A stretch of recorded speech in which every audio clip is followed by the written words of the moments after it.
On the morning of my birthday, I woke up expecting nothing grand, yet hoping for something small, maybe a card, a hug, or at least a simple, happy birthday, from my parents. Instead, I walked into the kitchen and saw my mother and sister laughing as they scrolled through photos of resorts on their phone. "This one has a private infinity pool," my sister, Chloe, squealed, her eyes sparkling with excitement.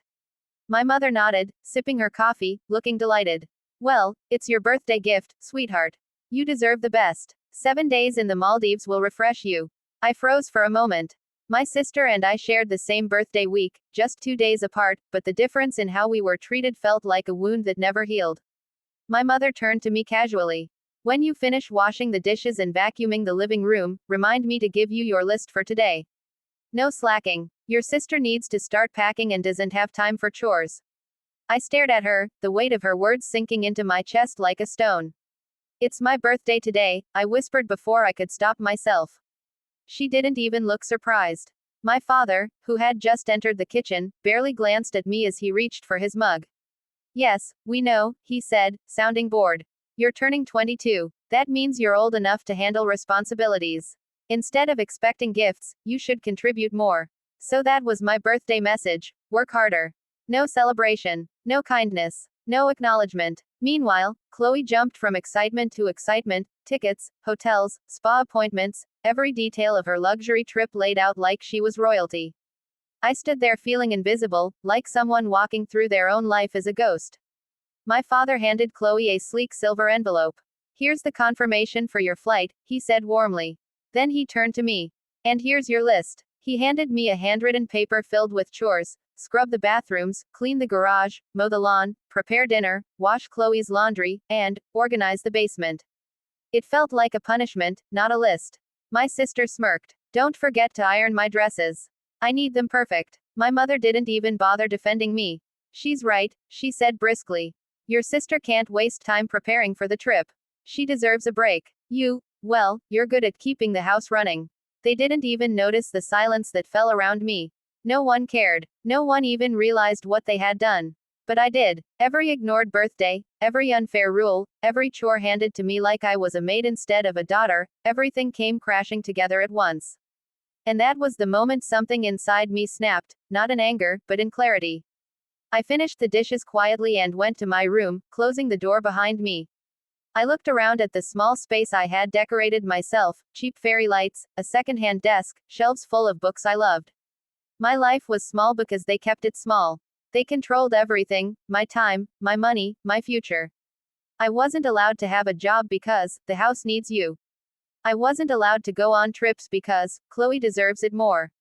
I wasn't even allowed to make big decisions because you're not as responsible as your sister. But I had something they didn't know about: a small, hidden talent I had kept to myself.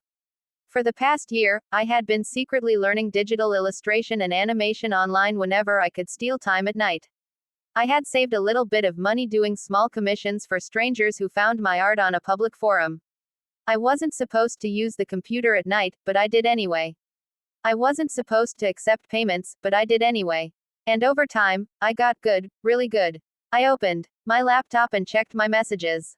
One client had written: "Your work is incredible. We'd like to hire you for a full project.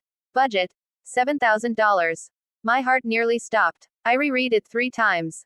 $7,000. More than I had ever seen in my life. I had talent. I had a chance. I had a way out. For the first time, I realized I wasn't trapped. I wasn't powerless. They just convinced me I was.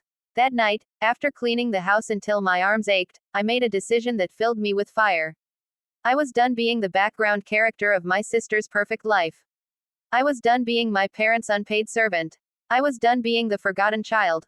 After everyone went to bed, I stayed up until sunrise, finishing the big project for the company that had hired me. My hands shook as I hit submit. Within minutes, the reply came: "This is better than anything we expected. Payment processed. $7,000 transferred into my account." And that was only the beginning. Over the next week, while my sister bragged about her Maldives trip and my parents prepared her luggage, I secretly worked day and night, taking every high-paying commission I could. My skills, my work ethic, the pain they caused me, all of it fueled my determination. By the time Chloe was boarding her flight, I had made more in a week than my parents earned in a month. I quietly purchased something they never expected, a small apartment in the outskirts of the city, paid in full with my earnings. No loans. No help. No permission needed. The morning my sister left, my father tossed me another chore list. Deep clean the house while we're gone, he said. We want it spotless when we return. My mother didn't even glance at me, too focused on adjusting Chloe's hat. I smiled. For the first time in my life, I smiled at their selfishness, not because I accepted it, but because I had finally outgrown it. I folded the chore list neatly, put it on the kitchen counter, and walked out the front door with my backpack. I didn't say goodbye. I didn't explain. I didn't owe them anything, not anymore. They gave my sister a luxury trip. They gave me chores. But I found my way out. And soon, they would realize they had pushed me away forever. When I closed the door behind me that morning, it felt like I was finally stepping into my own life for the very first time. The air outside smelled different, lighter, freer, like the world was suddenly open in front of me. I walked down the street with my backpack and nothing else, but for the first time, I didn't feel empty. I felt powerful. Every step away from that house was a step toward becoming someone they never believed I could be. When I arrived at my new apartment, I opened the door and stood still, taking it all in. It was small, but it was mine. A single bedroom, a kitchen with old cabinets, a tiny balcony overlooking a cafe downstairs. I touched the walls and couldn't stop smiling. They didn't control anything here. I didn't have to ask permission to sit, eat, sleep, breathe. I could laugh without being told to keep it quiet. I could live without being compared to my sister. That evening, as the sun dipped behind the buildings, turning the sky a soft orange, I set up my desk, plugged in my laptop, and started working on more commissions. Within days, my inbox was overflowing. People loved my art, my colors, my style, the way my characters carried emotion. I stayed up late, but it wasn't like the nights back home when I worked in secret. Now, it was because I wanted to. I was building something for myself. 2 weeks passed. During that time, my parents didn't try to call me. Not once. Maybe they thought I was still in the house, quietly doing their chores. They didn't even notice I was gone. I imagined them walking around the tidy rooms that I didn't clean, opening closets where things were left untouched, stepping into a kitchen that didn't smell like dinner, yet still thinking I was somewhere in the background, like always. My sister posted photos from the Maldives every day. Crystal blue water, fancy restaurants, sparkling dresses, captions like, living my best life. #blessed. And every time I saw a picture, instead of envy, I felt relief. Her life was built on being the center of our parents' world, but she didn't know how to live outside that spotlight. I did now. 3 weeks later, I was earning more than I had ever imagined.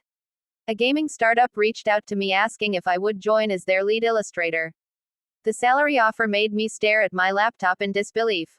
I accepted immediately. Everything was moving fast, too fast, and I loved it. One night, while sketching character designs, I got a notification. A message from an unknown number. Where are you? The house is a mess. Why haven't the chores been done? My father. I didn't reply. Minutes later, another message. Answer me immediately. Then my mother. Are you sick? Why is your room empty? Why didn't you tell us you were leaving? Finally, my sister. Mom is freaking out. Dad is angry. Just come home. Stop being dramatic. I put my phone face down and went back to drawing. I felt no guilt, no fear, no obligation. For the first time in my life, their voices couldn't reach me. The next morning, there were 20 messages. Then 30. My father grew harsher, my mother more emotional. They didn't ask if I was okay, they only wanted to know why their maid had disappeared. Why their house wasn't being maintained.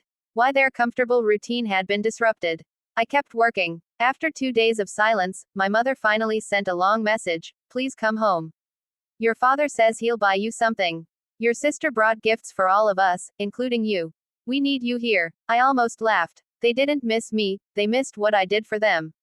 They missed the chores, the cooking, the cleaning, the convenience, the person they never saw as a daughter. A week later, my life was unrecognizable. My new job was intense, creative, exciting. My first project went viral on social media.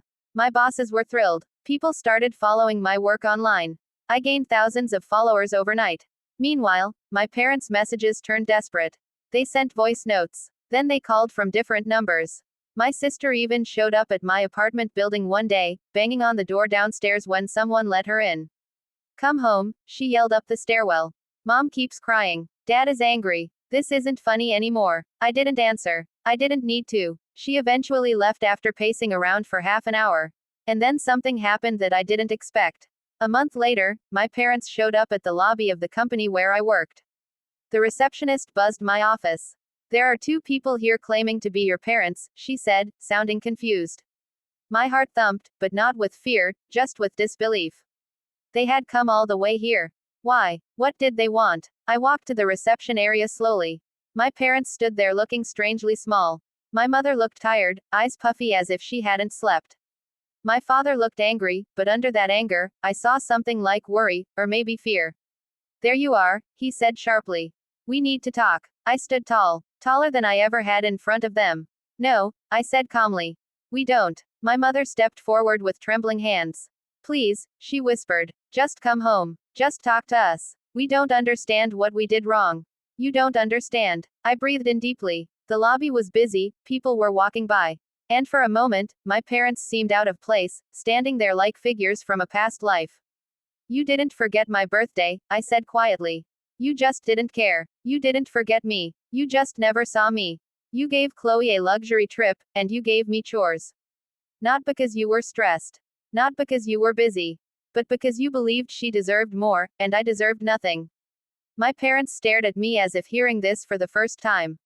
My voice didn't shake. "I'm not your maid. I'm not your backup child. I'm not someone you get to call only when you need something." My father tried to interrupt. "That's not. It is," I said firmly. "And I'm done." I turned to leave, but then I looked back one last time. "Do not come to my workplace again." And I walked away before they could respond. They wanted me to return to being invisible. But I had found my way out, and I wasn't going back. When morning came, I didn't wake up to the sound of chores being assigned or the usual banging on my door. Instead, I woke up to a strange silence.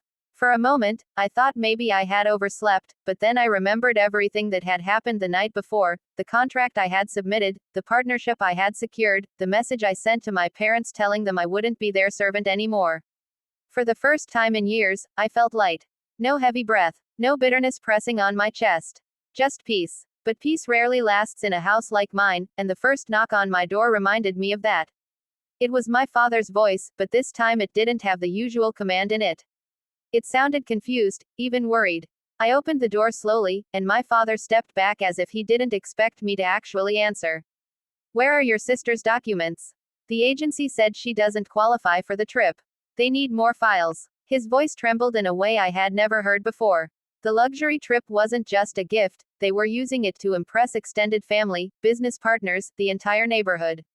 And without those documents, my sister wouldn't even pass the initial verification. I looked at him calmly and said, "I told you last night. I'm not your helper anymore." He blinked, confused. "What are you talking about? This is not the time for your attitude." He tried to barge into my room, but this time I didn't step aside. "You heard me," I repeated. "I don't work for you anymore." My mother rushed into the hallway, already panicking. "What's wrong with you? Why are you creating drama today of all days? This trip is important." I stared at her, this woman who remembered my sister's birthday months in advance but had forgotten mine so many times she needed a calendar reminder. I said nothing, letting the silence make her uncomfortable. Eventually she snapped, "Where are the documents?" "I don't know," I said simply. "I don't handle her schedule or her paperwork anymore. She's the golden child. Let her manage her own trip." The shock on their faces was delicious. They looked like they had swallowed hot coal. My sister finally appeared at the hallway corner, wrapped in a robe, hair still messy from sleep. "What's taking so long?" she yawned. When my father explained, she turned to me with a glare that could melt iron. "Give me my files." "No," I said. One word, but heavy enough to echo through the hallway walls. Her eyes widened as if I had just committed a crime. "Do you want to ruin everything?" "I need that trip. Mom and Dad promised, and they promised me a birthday," I shot back. "But I got chores." My parents looked away. My sister rolled her eyes, clearly annoyed I would bring up something she considered insignificant. "Don't be dramatic. You're used to chores." That sentence hit the switch inside me. The one that had been waiting for years. "Exactly," I whispered. "Used to them. Not anymore." Before they could argue, my phone buzzed. A notification from the new company. I stepped aside and let them panic while I answered the call in my room. The CEO's voice was cheerful. "Congratulations. Your proposal has been approved. We want you as the lead coordinator for the entire youth outreach program. The contract is ready to sign. My breath caught as I realized the opportunity in front of me wasn't just a job, it was a career, an escape, a life. I accept, I said, feeling a power in my words I'd never felt before. Excellent, the CEO replied. One more thing. We'd like you to relocate near our main office. Housing, transportation, everything is covered. You start in 2 weeks. When I ended the call, I just stood there for a moment, letting everything wash over me. Then I walked back outside where my family was still scrambling like ants who had lost their queen. My father stopped pacing when he saw me. Well, did you change your mind? No, I said, grabbing the small suitcase I had packed secretly the night before. Actually, I'm leaving. My mother froze. Leaving? For where? A place where I'm not invisible, I replied. A place where I'm not a backup girl. My sister scoffed. Oh please. You're not actually going anywhere. I pulled out the official relocation letter and placed it on the dining table. My father's jaw dropped. My mother's hand flew to her mouth.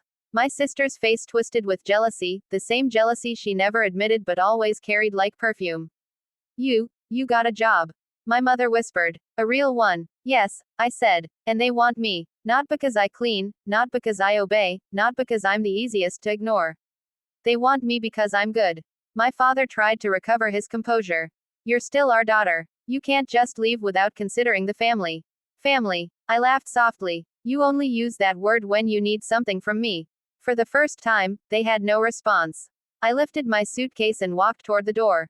My heart pounded with fear and pride mixed together. My mother finally spoke, her voice cracking, if you walk out now, don't expect to come back. I stopped at the doorway, turned, and looked at the 3 people who had shaped my life with neglect and favoritism. I stopped expecting things from you a long time ago, I said quietly. Then I stepped outside and closed the door behind me. The air felt different, cleaner, lighter. I stood on the sidewalk and breathed in freedom like it was a new scent. My phone buzzed again, a message from my new company welcoming me to the team. For a moment, I felt tears rise, not from sadness but from relief. I made it. I escaped. But the final twist came a week later. My sister's luxury trip was cancelled completely because the agency discovered a flaw in her application that only I had known how to fix. My parents tried to salvage it, but without my help, everything fell apart. Their embarrassment became neighborhood gossip. Their perfect image crumbled. And for once, it wasn't my fault. I wasn't there to fix it. Justice, in its quiet way, had arrived. Months later, I stood in my new apartment, bigger, brighter, filled with things I chose. On the table sat a small gift I had bought myself. A simple cake. Just one candle. I lit it slowly. This birthday, finally, was mine. The moment the flame flickered, I smiled and whispered to myself, "Happy birthday." Then I blew it out, not wishing for escape anymore, but for a future I was finally free to build on my own.